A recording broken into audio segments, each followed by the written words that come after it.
Hi friends, welcome to Mahathi academy.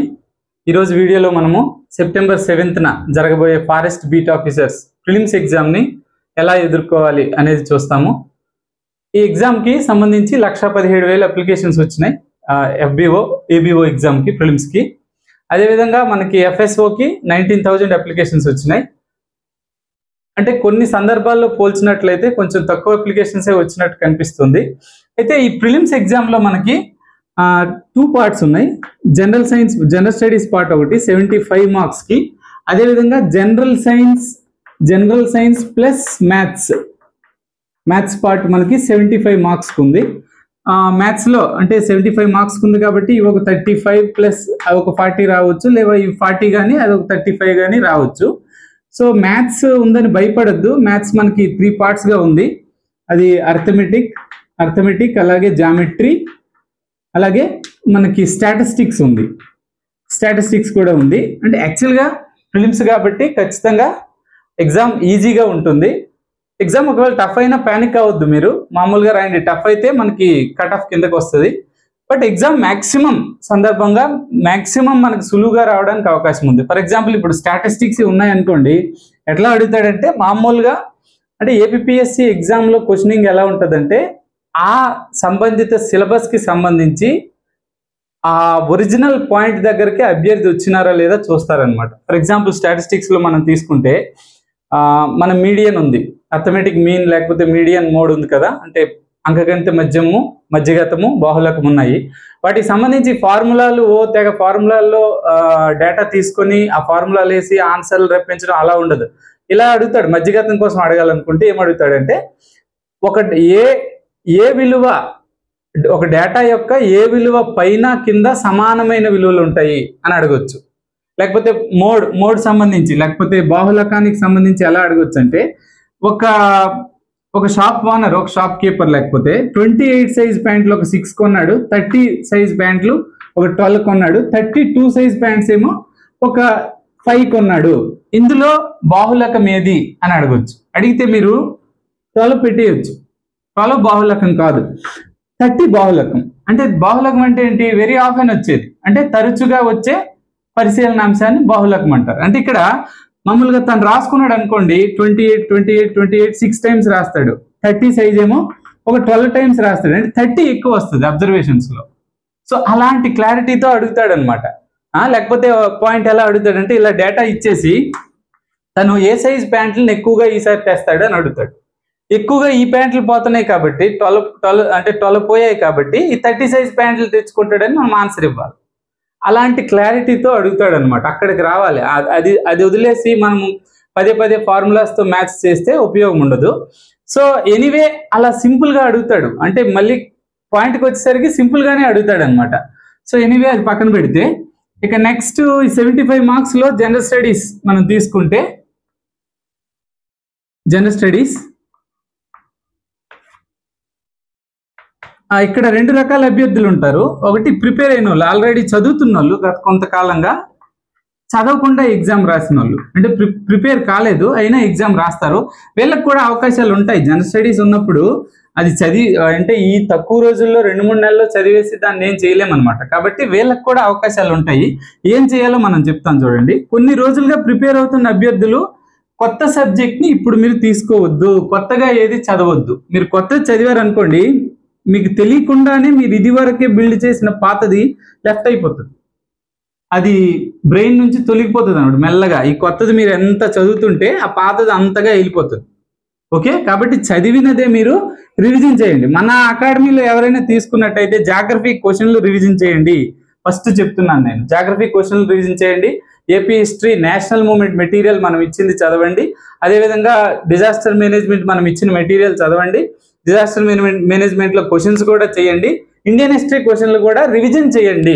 ఆ questions అటు ఇటు తిరిగి మీకు ఆప్షన్ ఎలిమినేషన్లో ఆన్సర్లు వచ్చేదానికి అవకాశం ఉంది. కాబట్టి క్వశ్చన్ని వదలొద్దు, కరెక్ట్గా చదవండి. ఇంకా మనకి సస్టైనబుల్ డెవలప్మెంట్ ఎన్విరాన్మెంట్ కూడా పీడిఎఫ్ ఇచ్చాం కాబట్టి తక్కువ పేజీలే, 30 పేజీల్లో. ఆ 30 పేజీల పీడిఎఫ్ని కూడా జాగ్రత్తగా చదవండి, మీరు ఆన్సర్లు చేయగలుగుతారు. ఫస్ట్ ఇదంతా యాటిట్యూడ్ అనమాట. అంటే సరైన వైఖరిని కలిగి ఉంటే ఎగ్జామ్లో మనం ఖచ్చితంగా క్వాలిఫై కావచ్చు. అంతేగాని మనం సంవత్సరాల తరబడి చదివామని చెప్పేసి క్వాలిఫై అయిపోము. ఎలా అంటే ఎగ్జామ్ని ఎలా డీల్ చేయాలో ఒకసారి చూస్తాను చూడండి. నెక్స్ట్ ప్రిపేర్ అవ్వడం వల్ల మీకు ఏం అవకాశాలు తక్కువ ఉండవు. మీకు మ్యాథ్స్ వచ్చినట్టయితే కొంచెం మీరు ప్రిపేర్ అంటే ఎగ్జామ్ నేను క్వాలిఫై అవుతాననే రాయండి. సో మీరేం చేస్తారంటే June, July, August current affairs చదవండి ఈ కొద్ది రోజుల్లో. నెక్స్ట్ మ్యాథ్స్కి సంబంధించి కొన్ని ఫార్ములా చూడండి. మ్యాథ్స్కి సంబంధించి ఇప్పుడు నేను చెప్పినట్టు క్వాలిటీగా, ఏం ప్రాక్టీస్ కాదు, క్వాలిటీగా చూడండి ఏమవుతుంది అనేది. నెక్స్ట్ దాని తర్వాత మీరు మనం disaster management, AP history free material పెట్టాము, దాన్ని చదవండి, మీకు సరిపోతుంది, తక్కువ టైంలో అయిపోతుంది. నెక్స్ట్ మిగతా మీరు ఇండియన్ హిస్టరీ కానీ పెద్ద పెద్ద గ్రంథాలు విస్తృతంగా చదివినప్పుడు ఏమవుతుందంటే ఇంపార్టెంట్ పాయింట్ లెఫ్ట్ అవుతుంది బ్రెయిన్లోంచి. అర్థమైందా? కొత్తది చదివితే పాతది లెఫ్ట్ అవుతుంది. అది మీరు విస్తృతంగా ఎక్కువ చదివారు అనుకోండి, ఎక్కువ డెప్త్ చదివితే అవసరమైన పాయింట్ లెఫ్ట్ అవుతుంది. అది అక్కడ మన ఎగ్జామ్లో కన్ఫ్యూజన్ వస్తుంది. ఆ పాయింట్ దగ్గర కన్ఫ్యూజన్ వస్తే తప్పు అయిపోతుంది. ఓకేనా? కాబట్టి మీరు తక్కువ ఇండియన్ హిస్టరీలో జస్ట్ టేబుల్స్ లాగా మీరు సింధు నాగరికతలో ఏ సైట్లు ఉన్నాయి, వాటి ఇంపార్టెన్స్ ఏంటి, నేషనల్ మూమెంట్లో వరుస సంఘటనలు, వాటిపైన బిట్లు, ఇలాంటివి మీరు రివిజన్ చేయండి 5 డేస్లో. ఓకే? ఇక మీరు ఎగ్జామినేషన్ రోజు ఏం చేస్తారంటే ఓఎంఆర్ షీట్ మీకు ఇచ్చిన తర్వాత, ఓఎంఆర్ షీట్ మీకు ఇచ్చినాక first of all part A కింద మీ ఆన్సర్ బుక్లెట్ కోడ్ కరెక్ట్గా నింపండి. చాలా చాలా important. Half of the exam మీరు ఎగ్జామ్కి వెళ్ళి చేయాల్సింది 2 పనులే. ఇది సగము, రెండోది టైం మేనేజ్మెంట్. 50% దీనికి వాల్యూ ఉంది. పార్ట్ ఏ అంటే ఆన్సర్ అంటే మీ booklet, question paper booklet code నింపాల్సి ఉంటుంది. ఓకేనా? ఇది ఒక సగం అయితే, సగం టైం మేనేజ్మెంట్. టైం మేనేజ్మెంట్ ఈ ఎగ్జామ్కి ఎలా చేయాలో కూడా నేను చెప్తాను.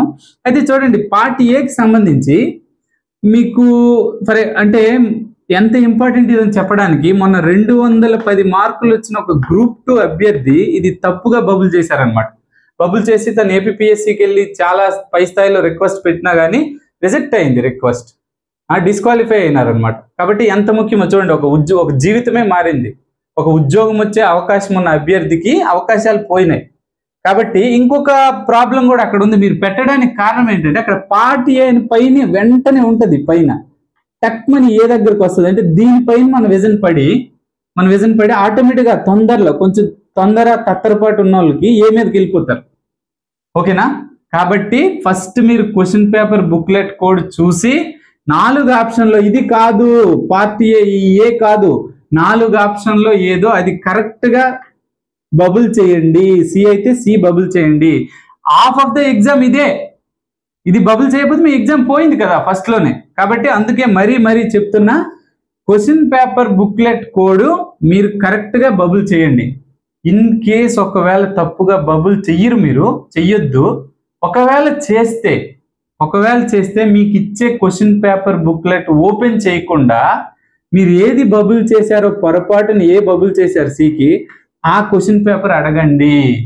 ఈ కేసు మొన్న ఒకరికి ఇలా జరిగింది. వాళ్ళు సర్టిఫికేట్ వెరిఫికేషన్కి వెళ్ళారు గ్రూప్ 2లో.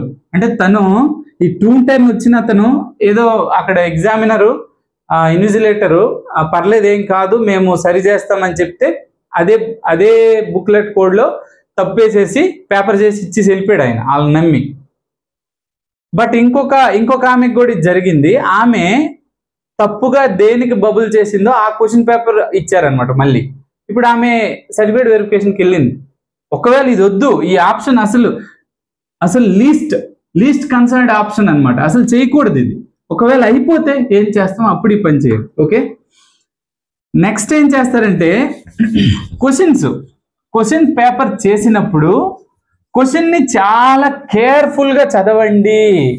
మన అన్ని ఇంద్రియాలు అక్కడ పనిచేస్తూ అలర్ట్గా చదవండి క్వశ్చన్ని. ఓకే? క్వశ్చన్ని ఇట్లా కరెక్ట్గా చదువుతూ, కీవర్డ్స్ని కరెక్ట్గా చదువుతూ, నాట్ అడిగాడా ఏం అడిగాడు క్వశ్చన్లో కీవర్డ్స్ చదువుతూ, ఈ ఆప్షన్ దీనివల్ల కాదు, ఈ ఆప్షన్ దీనివల్ల కాదు, ఈ ఆప్షన్ అవుతుంది, ఈ ఆప్షన్ దీనివల్ల కాదు, టక్ మని ఆన్సర్ పెట్టండి సి. ఓకే? ఈ ఆప్షన్ ఇందువల్ల కాదు, అన్ని ఆప్షన్స్ని చాలా త్వరగా క్వశ్చన్ పేపర్ని అలా చదవండి. క్వశ్చన్ పేపర్లో మీరు అసలు అసెర్షన్ రీజన్ ఉంది. అసెర్షన్ రీజన్ మీకు తెలుసా? ఈ క్వశ్చన్ ఫామ్స్లో అత్యంత సులువైన క్వశ్చన్ ఫార్మింగ్ అసెర్షన్ రీజన్. అంటే మనం ఆన్సర్ చేయడానికి, క్వశ్చన్ ప్రిపేర్ చేయడం చాలా కష్టం, ఆన్సర్ చేయడం చాలా సులువది మీరు కరెక్ట్గా చదివితే. కరెక్ట్గా ఎసర్షన్ చదవండి, కరెక్ట్గా కీ పాయింట్స్ని అర్థం చేసుకోండి, దాని రీజన్ కరెక్ట్గా ఎనాలిసిస్ చేసి ఆన్సర్లు పెట్టండి. ఓకేనా? అలర్ట్గా ఉండాలన్నమాట, జాగ్రత్తగా అలర్ట్గా ఉండి పేపర్ చేస్తే ఇలాంటివి రైట్ అవుతాయి, డెఫినెట్లీ అవుతాయి. నేనే ఉదాహరణ, మొన్న నాకు గ్రూప్ 2లో 26 ఇచ్చాడు ఇవి 2 పేపర్లు. నేను 24 అటెంప్ట్ చేశాను, 23 రైట్ అయ్యాయి.